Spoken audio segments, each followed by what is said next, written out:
నేర్చుకొని ఈ కల్చర్ని నేను రివీల్డ్ చేసేటప్పుడు ఈ ప్రపంచానికి దేవుని రాజ్యాన్ని నేను ప్రకటించేవాడుగా ఉంటున్నాను. మీన్ జస్ట్ ఒక ఫ్రెంచ్ బియర్ పెట్టుకొని జస్ట్ ఒక జీన్స్ ప్యాంట్ టీషర్ట్ వేసుకునే దాన్నా మనము వెస్టర్న్ పర్సన్ అంటే ఎవరు నమ్మరు.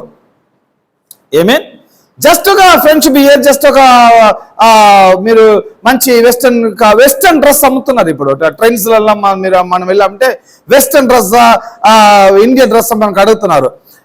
మనం వెస్టర్న్ డ్రెస్ వేసిన దానివల్ల మనం వెస్టర్న్ కంట్రీ నుంచి వచ్చామని ఎవరు మోసపోయేది లేదు. కానీ మనం వెస్టర్న్ డ్రెస్ వేసుకోకపోయినా కూడా, నార్మల్ డ్రెస్ వేసుకున్నా కూడా మనకు కల్చర్ని చూసే మనము వెస్టర్న్ కంట్రీ పర్సన్ అని ఒక ఐడెంటిటీ మనకు కలిగిపోతుంటున్నది.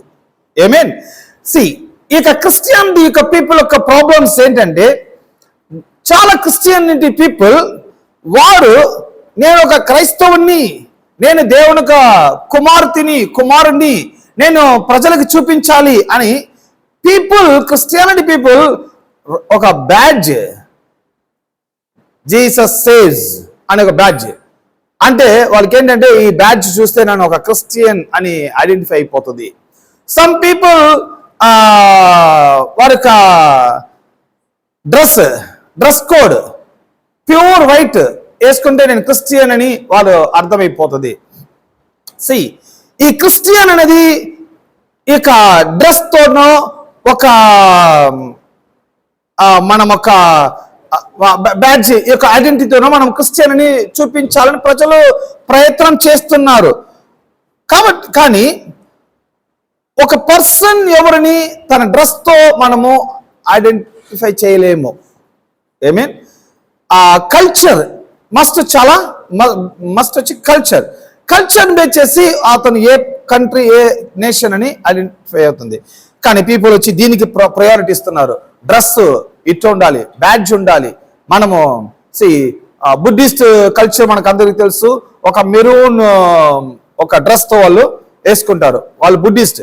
జైనీస్ పీపుల్ గురించి మనకు తెలుసు, ప్యూర్ వైట్ వేసుకొని ఇక్కడ ఒక మాస్క్ వేసుకుంటారు జైనీ పీపుల్.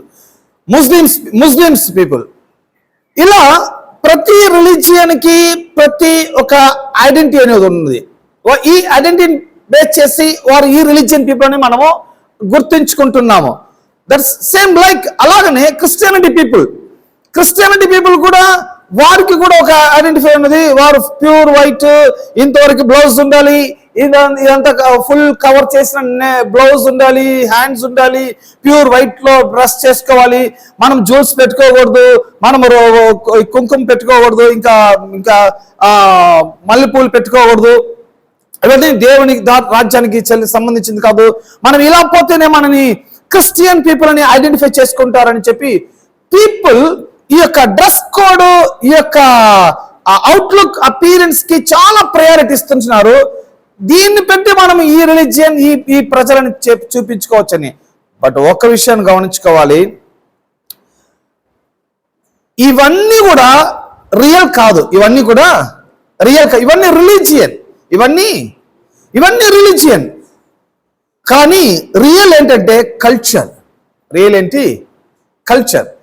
ఆ కల్చర్ని బేస్ చేసే మనము ఇటువంటి వారిని అని ఐడెంటిఫై చేయబడింది. కల్చర్ గురించి మనం చూసేటప్పుడు ప్రతి నేషన్ కి వారి యొక్క కల్చర్ కొరకు వారు సాక్రిఫైస్ చేస్తారు. కల్చర్ అనేది వారి యొక్క ప్రాణం లాంటిది. ప్రతి కంట్రీ, ప్రతి నేషన్ కి వారి కల్చర్ వారి యొక్క ప్రాణం లాంటిది. వారి యొక్క కల్చర్ అన్ని విషయంలో అది ఉంటుంది. వారి ఫ్యామిలీలో ఉంటుంది, వారి యొక్క నేషనల్ ఫ్లాగ్ లో ఉంటుంది, వారి యొక్క నేషనల్ యాంథమ్ లో ఉంటుంది. అన్ని విషయంలో వారి యొక్క కల్చర్ ని వారు బేస్ చేస్తూ ఉంటారు, చూస్తారు కదా. సో ఇవన్నీ కూడా నేషన్ యొక్క ఐడెంటిఫై అయినది. మనము ఈనాడు ఏం చదువుతుంటున్నామంటే కింగ్డమ్ కల్చర్ ఎటువంటిది. మనమందరమే దేవుని రాజ్యం యొక్క వారసులుగా ఉన్నాము అని ప్రీవియస్ టైం చదువుకున్నాము. సిటిజన్ అయిపోయాము, సిటిజన్ గా ఉన్నాము. సో మనం యూరోప్ సిటిజన్ కావచ్చు, కాకపోతే చైనా సిటిజన్ కావచ్చు, కాకపోతే ఏషియా ఇండియన్ సిటిజన్ కావచ్చు. మీరు ఏ కంట్రీ సిటిజన్ అయ్యారో లేదో అది మస్ట్ కాదు. ఒకవేళ మీరు ఆ కంట్రీ సిటిజన్ అయ్యున్నారంటే మీరు ఆ కంట్రీ పర్సన్గా మీరు మారాలనేది మస్ట్గా ఉంది. ఆ కంట్రీ పర్సన్గానే ఎలా మారాలంటే ఆ కంట్రీ యొక్క కల్చర్ మనం నేర్చుకోవాలి. ఆ కంట్రీ యొక్క కల్చర్ నేర్చుకోవాలి. సో నాకు స్నేహితులు చాలా స్నేహితులు లండన్ యూకేకి వెళ్ళిపోయారు. వారు వెళ్ళిపోయి దాదాపు 25 years 30 years అయిపోయింది.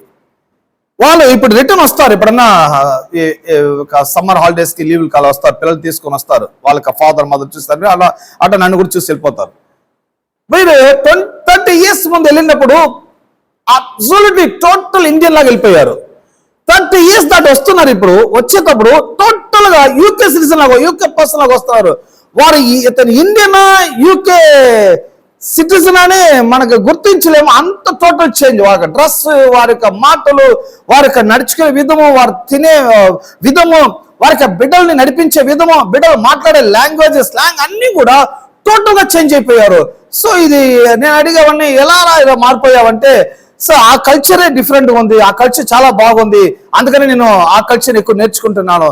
సో కల్చర్ అనేది పుట్టిన దాని వెంటనే రాబోయేలేదు. కల్చర్ అనేది అది లెర్నింగ్ ప్రాసెస్ అయి ఉంటున్నది. ఆమేన్. మీరు ఒక మంచి ఫ్యామిలీలో పుట్టిన దాని వలన ఆ మంచి ఫ్యామిలీ యొక్క అలవాట్లనే రాబోయేది లేదు. మీకు మంచి ఫ్యామిలీలో పుట్టి ఉండొచ్చు, మంచి సొసైటీలో పుట్టి ఉండొచ్చు, మంచి కంట్రీలో పుట్టి ఉండొచ్చు, కానీ ఆ ఫ్యామిలీ, ఆ సొసైటీ, ఆ నేషన్ యొక్క కల్చర్ని మీకు ఒక పర్సన్ నేర్పించాలి. మీకు ఆ ఫ్యామిలీ నేర్పించాలి, స్కూల్స్ నేర్పించాలి, మిమ్మల్ని ఎడ్యుకేట్ చేయబడాలి. మీరు ఎడ్యుకేట్ చేయగా మీరు ఆ కల్చర్తో మీరు అడాప్ట్ అయిపోతారు. కల్చర్ అనేది మనం పుట్టిందో వచ్చేది లేదు, మనకి నేర్చుకునే దాన్ని బట్టి మన కల్చర్ మనము నేర్చుకుంటున్నాం. ఎంతమంది ఆమె అన్నారు? ఇంతవరకు మనకని ఒక కల్చర్ ఉన్నది, ఇండియన్స్ కని ఒక కల్చర్ ఉన్నది. మీరు గ్రహించుకోండి, మీకున్న ఇప్పుడు మంచి అలవాట్లు, మంచి లక్షణాలు, మంచి క్యారెక్టర్స్, ఇవన్నీ కూడా మీకు ఆటోమేటిక్గా రాలేదు, ఎవరో ఒక మీకు నేర్పించున్నారు. నేర్పించున్నారు కాబట్టి మీరు ఆ కల్చర్ని ఫాలో అవుతున్నారు. అది మీరు మీ బిడ్డలకి నేర్పిస్తున్నారు, ఇలా ఉండాలి, అలా చేయకూడదు అని. That's called culture. ఆమేన్. సరే, ఈ కల్చర్ గురించి మనం చదువుకునేటప్పుడు అయితే ఇది చాలా మస్ట్ కదా, చాలా మస్ట్ అయినది ఈ కల్చర్ గురించి. ఈ కల్చర్లో అన్నీ ఉంటుంది, ఆ మోరల్స్, ఎథిక్స్, ఆ బిహేవియర్స్, యాటిట్యూడ్స్, ఇవన్నీ కలిసింది కల్చర్. ఆమేన్. అన్ని కలిసింది కల్చర్. సో వీటన్నిటికీ ఏమేమని చెప్తారంటే, ఫస్ట్ ఆఫ్ ఆల్ లాంగ్వేజ్. మనం ఏ ప్రాంతంలో ఉన్నామో మన టెరిటరీని బట్టి మన కల్చర్ మనకి అఫెక్ట్ అవుతుంది. మనం ఎటువంటి టెరిటరీలో ఉన్నామో, కాకపోతే ఎటువంటి ప్రాంతంలో ఉన్నామో, సో మన చుట్టూ ఎటువంటి సొసైటీ ఉన్నది, సో ఈ సొసైటీని బట్టి నాకు బిహేవియర్స్ చేంజ్ అవుతుంది. ఆమేన్.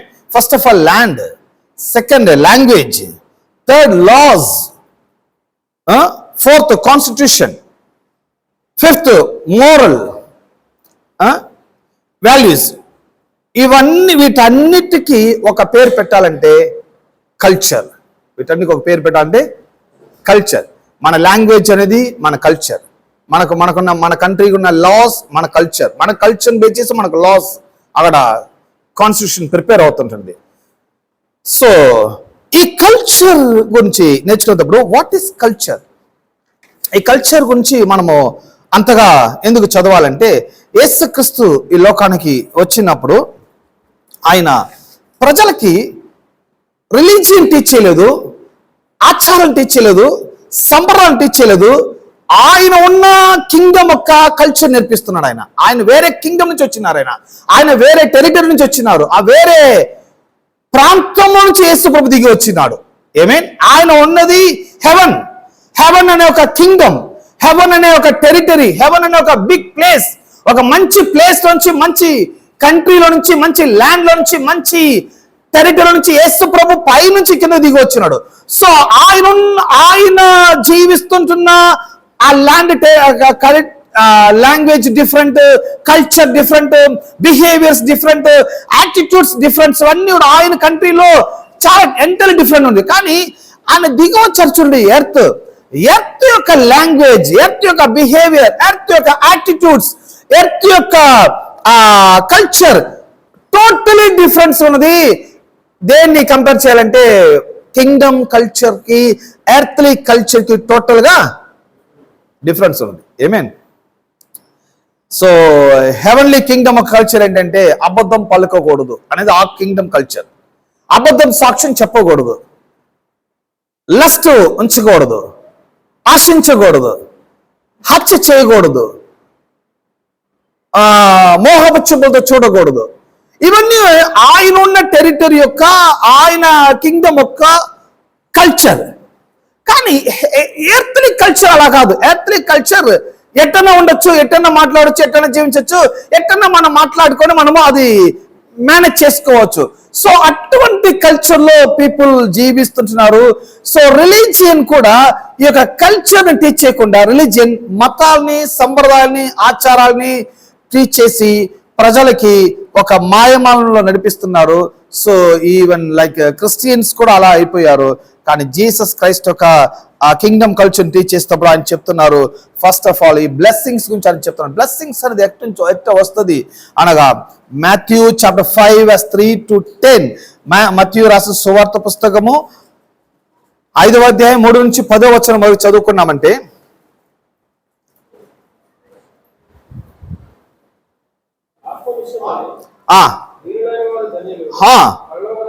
ఆత్మ విషయంలో దీనులైన వారు ధన్యులు, పరలోక రాజ్యము కింగ్డమ్ వారిది. ఆత్మ విషయంలో దీనులైన వారు. So spirit blessed are the poor in spirit, for theirs the kingdom of heaven. So ఆత్మ విషయంలో దీనులైన వారు, చదువు ఆత్మ విషయంలో దీనులైన వారు. సో మీ స్పిరిట్ లో పూర్గా ఉండండి అంటున్నారు. మీ స్పిరిట్ ఎప్పుడు పూర్గా ఉండండి, పూర్గా ఉంచుకోండి. మీ లైఫ్ పూర్గా ఉండకూడదు, మీ యొక్క ఫైనాన్షియల్ పూర్గా ఉండకూడదు, మీ యొక్క నాలెడ్జ్ పూర్గా ఉండకూడదు, మీ యొక్క విజ్డమ్ పూర్గా ఉండకూడదు, కానీ మీ యొక్క స్పిరిట్ పూర్గా ఉండమని చెప్తున్నాడు ఆయన. ఐ మీన్ ఎందుకు ఈ పావర్టీ ఏ కింగ్డమ్ కూడా, ఏ నేషన్ కూడా యాక్సెప్ట్ చేయదు.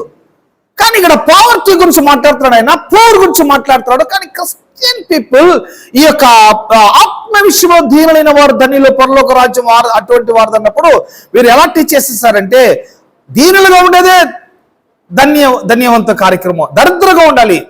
ఈ లోకంలో మనకి ఏది ఉంచుకోకూడదు, ఇల్లు వాకిలు ఏది ఉండకూడదు, వెండి బంగారం ఏమి ఉండకూడదు, మనీ ఉండకూడదు, ఏది ఉండకూడదు. మనము ఎంత దరిద్రంగా ఉంటామో పరలోక రాజ్యం మనదై ఉంటది అని చెప్పి క్రిస్టియానిటీ పీపుల్ తప్పైన ఒక మెసేజ్ ని క్రిస్టియన్స్ కి కన్వే చేసి పెట్టేశారు. క్రిస్టియన్స్ కి పావర్టీని ఎక్కువ చెప్పి పావర్టీని ప్రజలు బిలీవ్ చేసి వారి లైఫ్ ఇప్పుడు ఫంక్షన్ అవుతుంటుందంటే పావర్టీలో ఫంక్షన్ అవుతుంటున్నది. హలో, ఈ పావర్టీని బేస్ చేసుకొని సమ్ రిలీజియన్స్ ఇన్వాల్వ్ అవుతుంటున్నారు. సో పీపుల్ పావర్టీగా ఉన్నారు. పీపుల్కి డబ్బు లేదు, పీపుల్కి ఫుడ్ లేదు, పీపుల్కి బట్టలు లేదు, పీపుల్కి గృహం లేదు, పీపుల్కి మెడిసిన్స్ లేదు. సో ఇవన్నీ మనం ఇచ్చి వారిని మన రూట్కి తీసుకొని వచ్చుకుందామని చెప్పి, సో ఇక పావర్టీని బేస్ చేసి వచ్చి చూడండి, ఒక తప్పైన మెసేజ్ అది ఎంతో దూరం తీసుకెళ్ళిపోతుంది చూడండి. సో దీన్ని బేస్ చేసి రకరకాలమైన టీచింగ్స్, రకరకాలమైన రిలీజియన్స్ మార్గానికి ప్రజలు నడుచుకుని వెళ్ళిపోతున్నారు. సో ఇప్పుడు చెప్తారు చూడండి, సో ఫారినర్స్ మీకు ఏదో ఇచ్చి వారి వైపు తిప్పుకున్నారు. ఇక్కడ చెప్పబడిన పావర్టీ వాటి గురించి కాదు. Blessed are the poor in spirit. మీ స్పిరిట్ లో పూర్గా ఉండమంటున్నారు ఆయన. మీ ఫైనాన్షియల్ గా పూర్గా ఉండకూడదు, మీకు నాలెడ్జ్ లో మీరు పూర్గా ఉండకూడదు, మీకు ఫ్యామిలీలో మీరు పూర్గా ఉండకూడదు, బట్ మీ స్పిరిట్ లో పూర్గా ఉండమంటున్నారు. పూర్ పీపుల్ యొక్క యాటిట్యూడ్స్ ఏంటి, పూర్ పీపుల్ యొక్క బిహేవియర్స్ ఏంటి, దరిద్రంగా ఉన్న పర్సన్ యొక్క బిహేవియర్స్ ఎలా ఉంటుందంటే, ఎక్కడ మనకి ఏమి దొరుకుతుంది, ఎక్కడ మనకేమి దొరుకును, సో ఫుడ్ ఎక్కడ దొరుకును, మనీ ఎక్కడ దొరుకును, జాబ్ ఎక్కడ దొరుకును. సో ఈ పూర్గా ఉండే పర్సన్ ఎప్పుడు ఎక్కడ తనకు కావాల్సిన దొరుకుతుంది అని వెతుకులాడుతూ ఉంటాడు. హలో, అర్థమైందని చెప్పేది.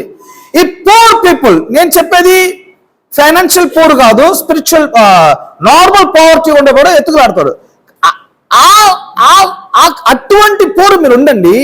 ఈ స్పిరిట్ లో పోరుగా ఉండేదంటే ఏంటి? ఈ స్పిరిట్ లో పోరుగా ఉండేవాడు మనీ వెతుకులాడేవాడు కాదు. మనీ వెతుకులాడడు. అతను కావాల్సిన మనీ కాకపోతే ఫుడ్ వెతుకులాడు. దేవుని యొక్క తన ఆత్మీయమైన దాహము, తన ఆత్మీయ దాహము, ఆత్మీయ ఆకలి, చెబుదాం ఆత్మీయ దాహము, ఆత్మీయ ఆకలి, ఇక హంగర్ అండ్ థర్స్ట్. వారికి ఈ స్పిరిట్ లో పూడుకుండే వారికి ఒక ఆకలి ఎప్పుడూ ఉంటది. ఆ స్పిరిట్ లో పూడుకుండే వారికి ఒక ఆకలి ఎప్పుడూ ఉంటది, ఒక దప్పికి ఎప్పుడూ ఉంటది. ఆ జింక తన దప్పికి తీర్చుకున్న దానికి ఎంతో దూరమైన వెళ్ళిపోతూ ఉంటది కదా.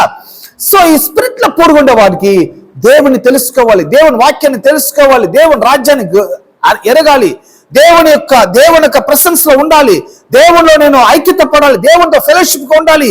సో తన లైఫ్ లో ఎప్పుడు కూడా God God God Kingdom Kingdom Kingdom Kingdom తెలుసుకోవాలి, దేవునిలో ఉండాలి.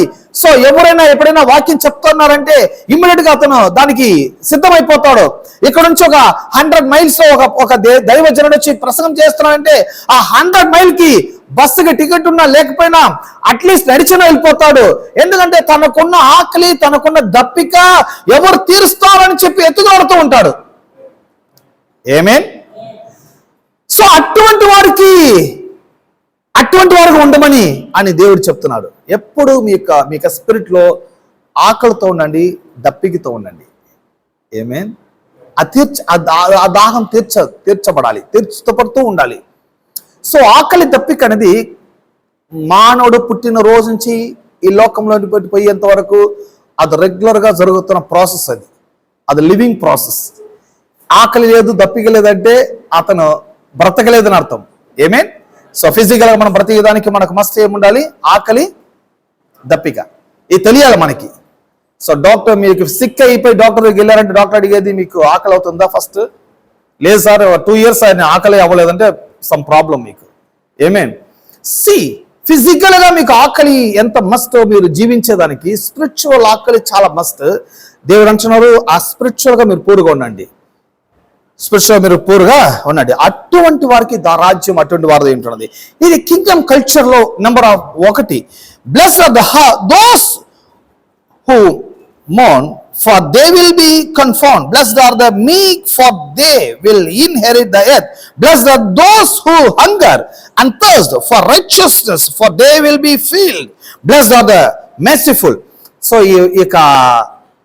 chapter 5:3-10 లో కింగ్డమ్ సిటిజన్ యొక్క కల్చర్ ఎటువంటిది, కింగ్డమ్ సిటిజన్ ఎలా ఉండాలి అని చెప్పి 3-10 వరకు కంటిన్యూగా అక్కడ మనం టీచర్ చూస్తున్నాము కదా.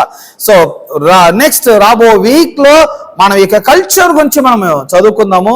చాలా మంచి ఒక కాన్సెప్ట్ ఇది, మనం నేర్చుకుందాము. సో కల్చర్ మనం నేర్చుకున్నది మాత్రమే కాదు, మన బిడ్డలకు నేర్పించుతాము, మన ఫ్రెండ్స్ కి నేర్పించవచ్చు. ఈ ఎర్త్ కి కింగ్డమ్ కల్చర్ నేర్పించేది అవసరం ఏంటున్నది. ఆమేన్. సో టైం లేదు కాబట్టి నేను కంప్లీట్ చేసుకుంటున్నాను. నెక్స్ట్ మనం చదువుకుందాము. సో చాలా